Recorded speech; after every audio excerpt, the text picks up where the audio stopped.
This is your moment of clarity from LeeCamp.net.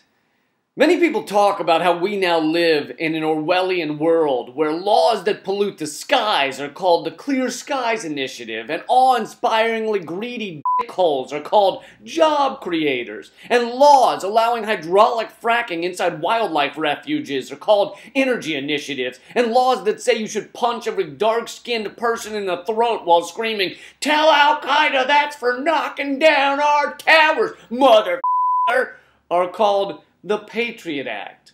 We now live in that world. We live in a place that would make Orwell rub sulfuric acid in his eyes and dig at his ears with a spoon. But I actually think we've moved past that into something worse, into something that is not just bad things with good titles. We've moved into actually creating Orwellian organizations, doing meaningless Orwellian projects with Orwellian names on the taxpayer dollar. If that doesn't leave your head spinning like Silvio Berlusconi with underage girls standing on three sides of him, then I don't know what will.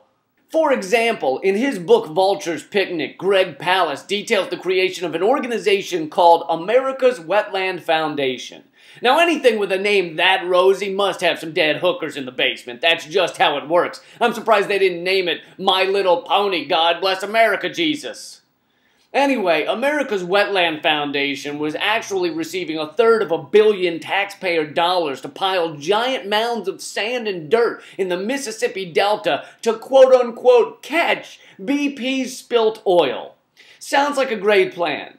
If only anyone thought it would work. It was actually slated to catch only 1,000 barrels of oil. How much oil was lost by BP? I'm glad you asked. 210 million barrels. Who was receiving the money to create the dirt pile? The Shaw Group. Who was one of Governor Bobby Jindal's biggest supporters? The Shaw Group. You know who else funded America's wetland? The oil companies. So you've got a foundation with a bull name building a bull pile of bull funded by a governor feeding the press bull and ultimately funneling 1/3 of $1 billion into the pockets of a toll construction company while making it appear as if Jindal and oil companies are fighting to protect the wetlands. Basically, piles of bull come out of the assholes and billions of dollars are pushed back into the assholes. And as most of us know, bull does not catch oil or save wetlands or protect the environment. It just makes everything stinky. That's all. And this is just one small example of the same process happening around the country and the world. Did you ever think we'd be at a point so corrupt, so swallowed by swindle, that fraudulent foundations are actually paid to create meaningless piles of sand to pretend to protect the wetlands they've already wasted?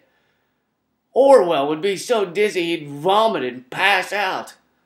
That's your moment of clarity from LeeCamp.net. Check out my new project at twitter.com/newsdecoder, where we take real headlines from the news and decode them into what they really mean.